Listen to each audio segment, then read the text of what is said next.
All right, welcome back to week 2 webinar for the Introduction to Site Administration course. My name is Susie Chan, and I'm in the Adoption and Education team at OpenLMS based in Australia.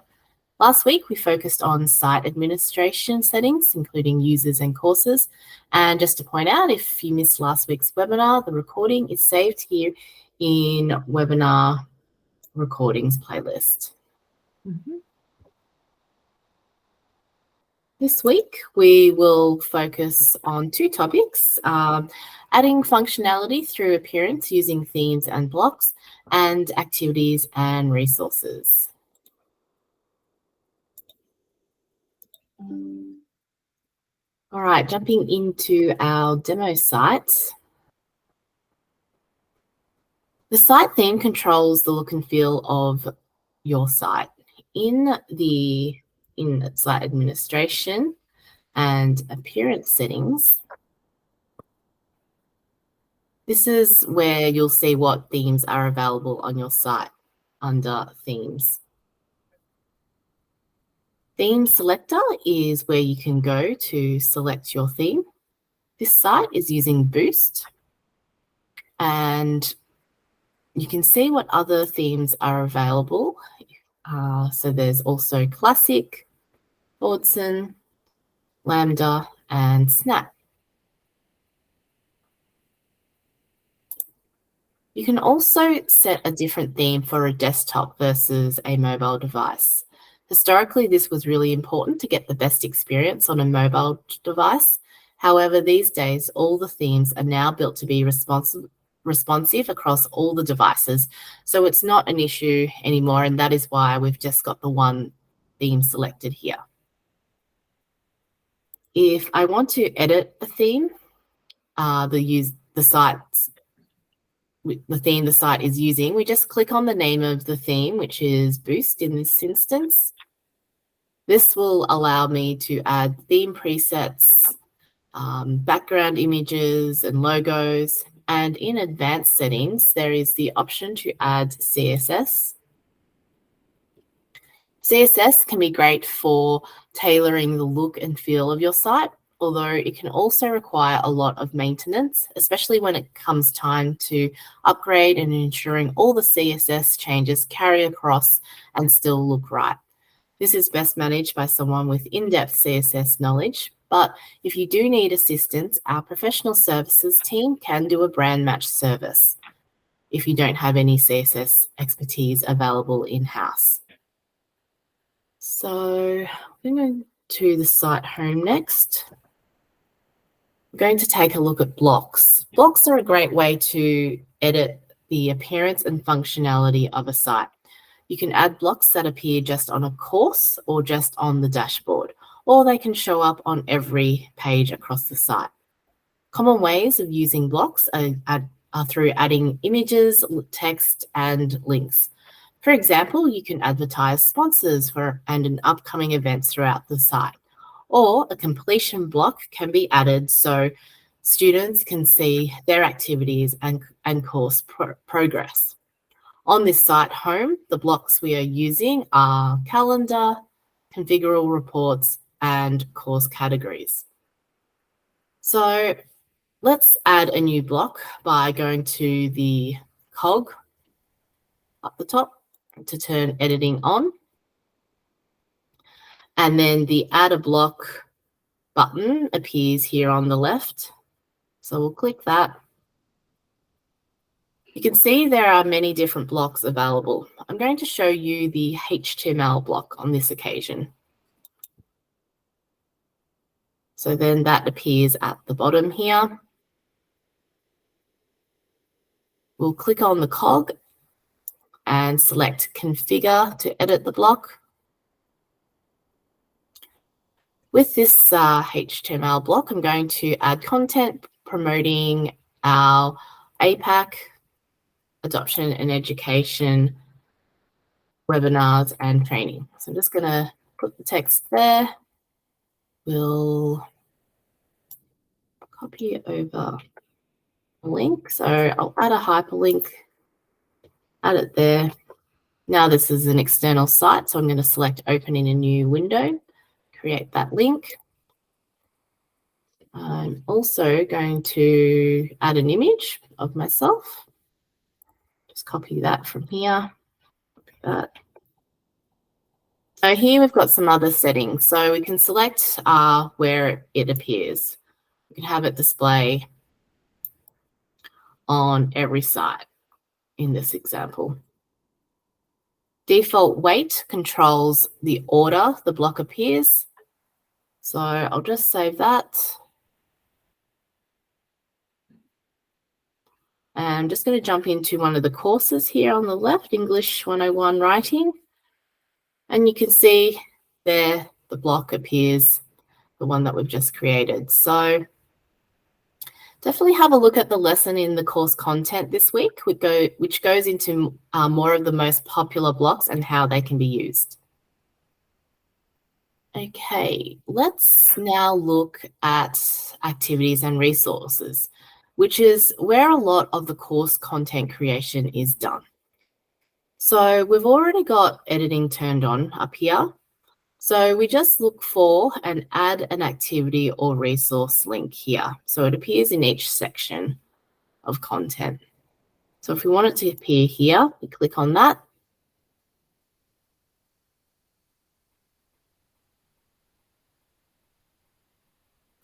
So this is what we refer to as the activity chooser. See here, there are many different activities and resources we can use. We're not going to go through all of them today as we'll be here all week, but I'll demonstrate a couple of the most common ones. And I'll also point out, if we want to use the star tab, all we need to do is select the star of the activity or resource, and then it will appear in the star tab. So there's that choice activity. So this is handy for activities and resources that you use all the time. So now we'll start by setting up a label, which is in the Start tab. This is quite similar to the HTML block that we just created, as it allows you to add text, images, videos, URL links, and you can also upload H5P content from here too. Again, I'm going to use the same example. I'm going to add some text, promote the APAC Adoption and Education webinars and training. We'll add a link here. Open it in a new window. Copy over my image again.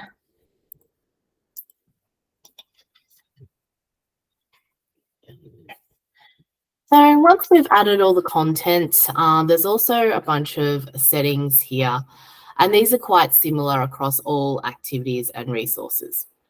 So common module settings defines whether you want it to show on the course page, whether you want it hidden from students until it's ready to be seen, or to be available but not listed on the course page. In this make available but not shown on page option, it becomes a bit like an orphan, and you need to remember to provide learners a direct link to the resource or activity. Restrict access means that you can specify some criteria that must be satisfied before users can view the resource or activity. This could be based on a date, or maybe the learner needs to have completed another activity prior to this. You can even restrict it to particular groups or based on a profile field. So, for example, activity completion allows us to select an activity the learner needs to complete before accessing this activity. So we might choose that the learner needs to complete the demo quiz before they can access this content.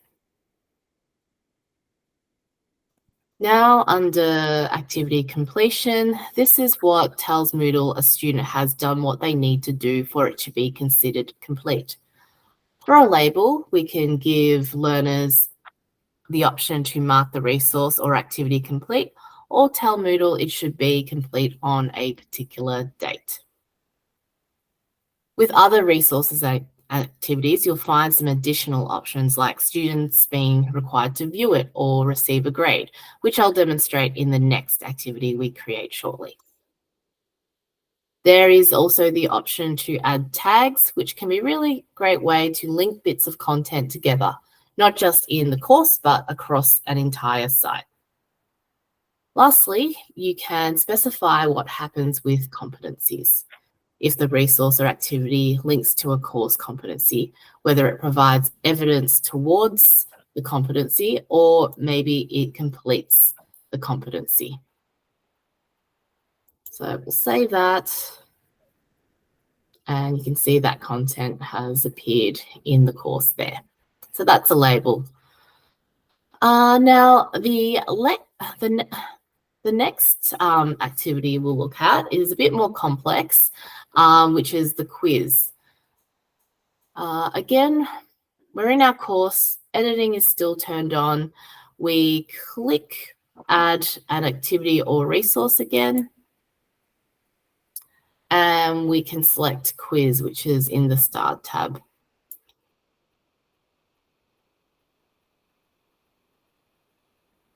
So from here, we can give the quiz a name, a description, and we can choose whether that description appears on the course page.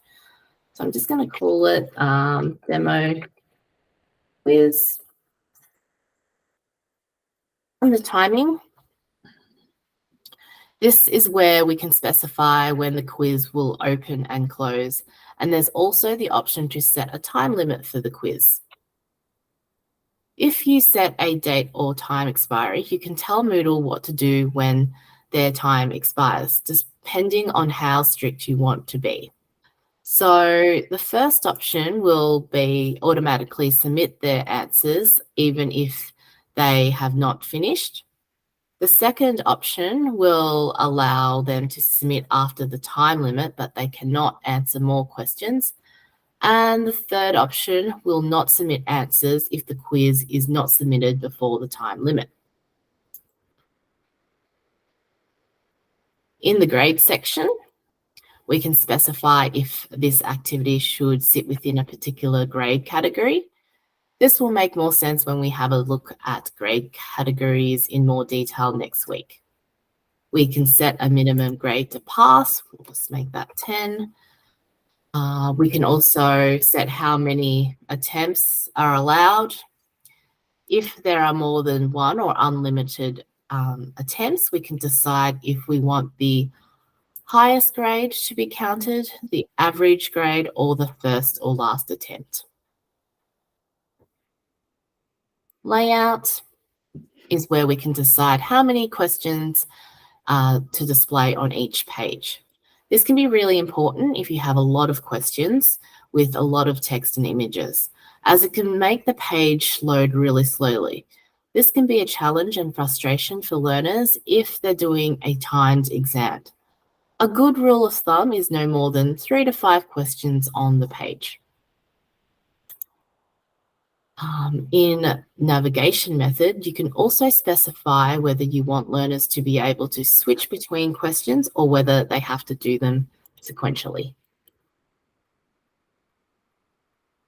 In question behavior, we have the option to shuffle within questions.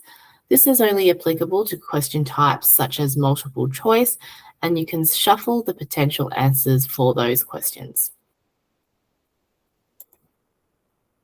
We can also decide how we want students to receive feedback. Commonly, with tests, this would be deferred feedback. So the learners save their answers, and once all are submitted, only then they see if it's correct.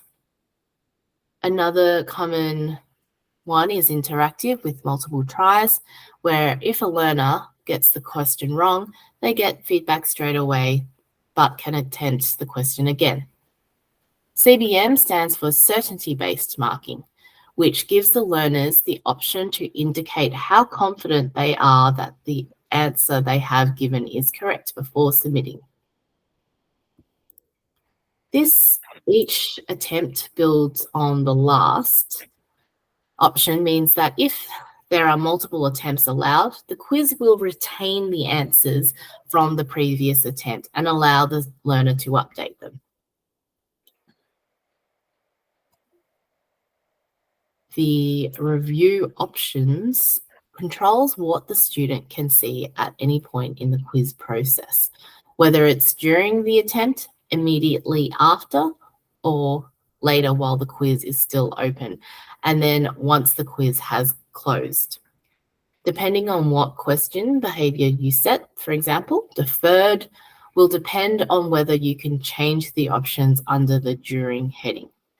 Generally, we tend to leave these as the default settings and just make sure the right answer is not visible to the student until after the quiz has closed.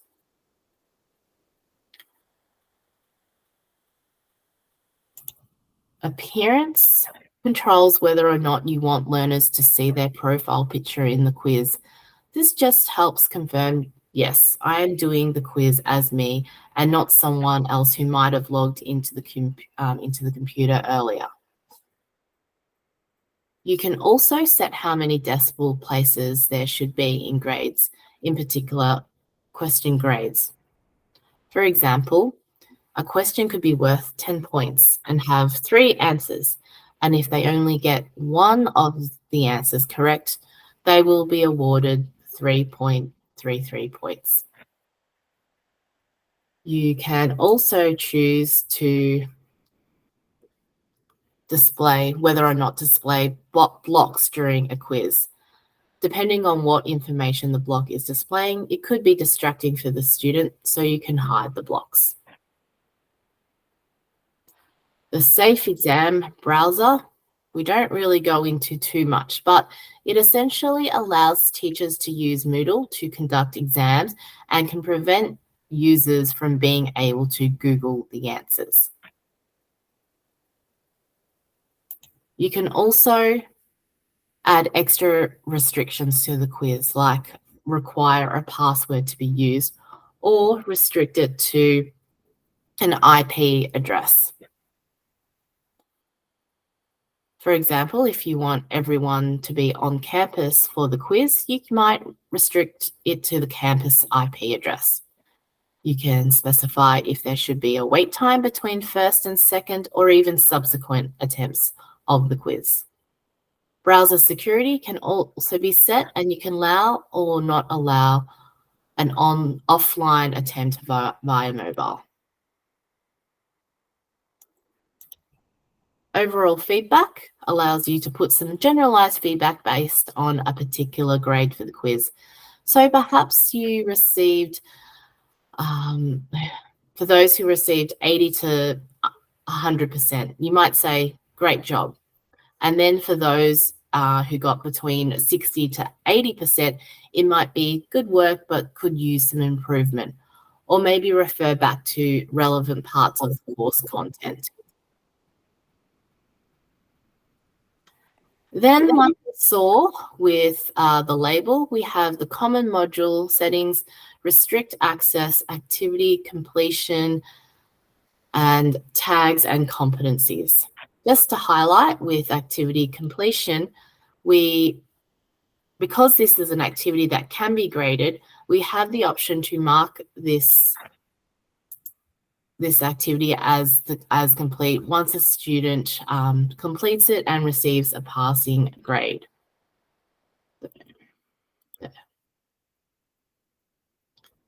Now we click Save and Display.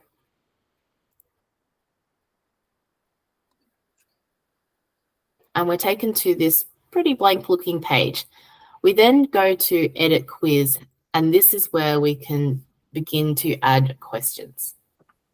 Before we add a question, I just want to point out a couple of things. The maximum grade here is something we can override. By default, it's 100, but we can change that to any number we want, maybe based on how many questions there are and how many points we want to allocate per question. We're going to leave changing that until last. Total of points is where we see the calculation from the questions we've added.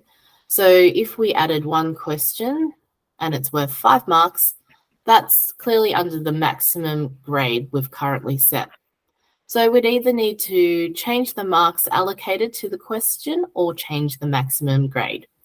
Hence why we'll leave setting the maximum grade to the end.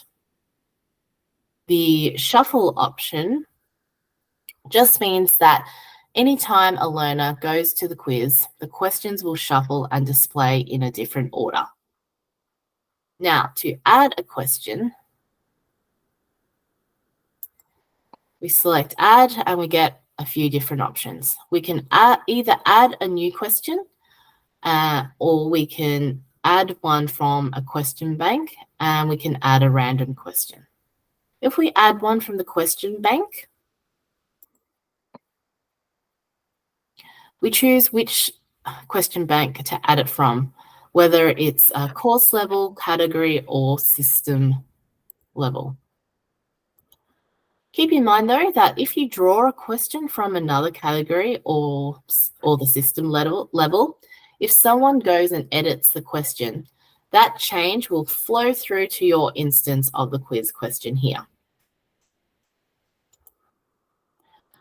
A random question is a similar scenario where you can select where the question is drawn from, only you don't select the question. Moodle just randomly selects the question for you. Now let's go and add a new question from scratch. We can see a list of question types on the left. And if you want to know what each question does, you can just select the radio button and a description will appear. On this occasion, we will create a multiple choice question. Add.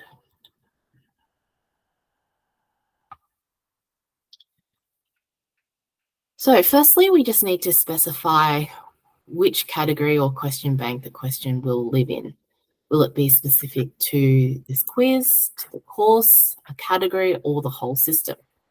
Just go with the quiz on this occasion. We give the question a name. This is our internal identifier as the teacher. So I generally call it Q1. In the question text is what the learner will see. So I'm going to go with a bit of a pop culture question here. We then need to give it a default mark, which will leave it as 10. We have the option to add some general feedback if we want to. An optional ID number as another way of identifying the question, though usually we can just leave that blank. Next, we specify whether there's only one correct answer or whether there are more options that are correct. Just one answer on this occasion. We can shuffle the choices for each learner attempt. Just to note, for multiple choice questions, it's quite common to have an answer option all of the above, which would be listed last. So you would not shuffle choices in this situation.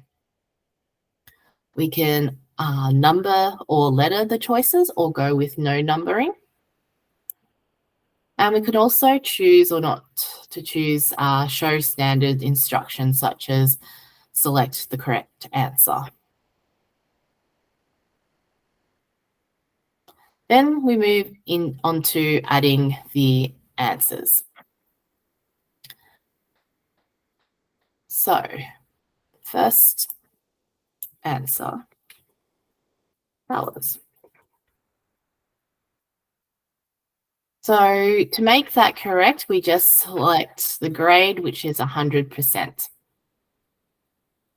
Then we'll add the remaining choices.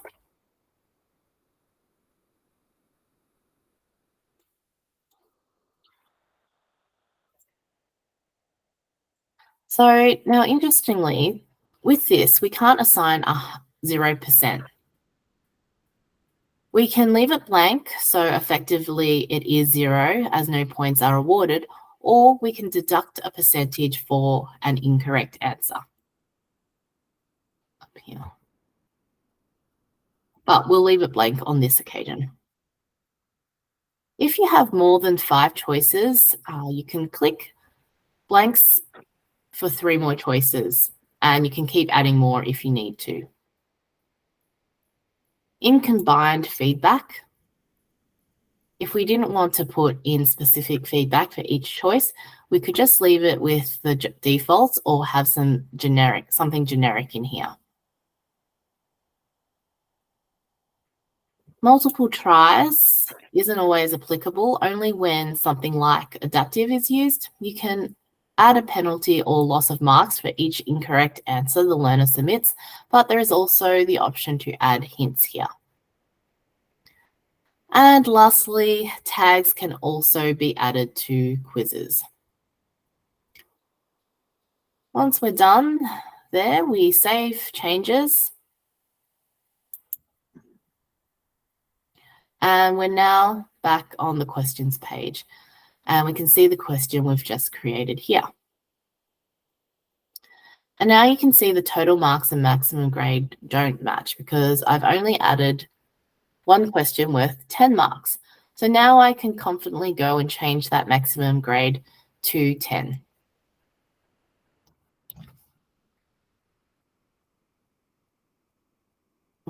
So this is so learners are able to actually achieve the maximum grade. Okay, let's have a quick preview of the quiz. So we do that by clicking on the name of the quiz. And we can select attempt quiz now. So we can see what the question looks like for the learner. So we'll select the correct answer there and finish attempt and submit. Answer is correct. Okay, that was a lot of information, but hopefully it all made sense. Quiz seems simple, but there is a lot of different setting options. Have a go at setting a quiz up, and you can let us know in the Raise Your Hand forum if you have any questions. Now, the last thing I wanted to show you today was how to update the activity chooser preferences and recommendations. If we go into site administration and go into courses, in activity chooser, we have the settings, and in here, we can select the tabs we want our content creators to have access to. And then in recommended activities, we can choose which ones appear on that tab. So there are ones that are if there are ones that are commonly used or we want to promote the use of, like say URL, for example, you can check that box, and then if we go back into our course and select add activity or resource, your URL now appears in the recommended tab. There. Oh, all right. So everything we have touched on today is covered in the course content in even more detail, so you can go through it at your own pace this week. But now I'll open it up for any questions.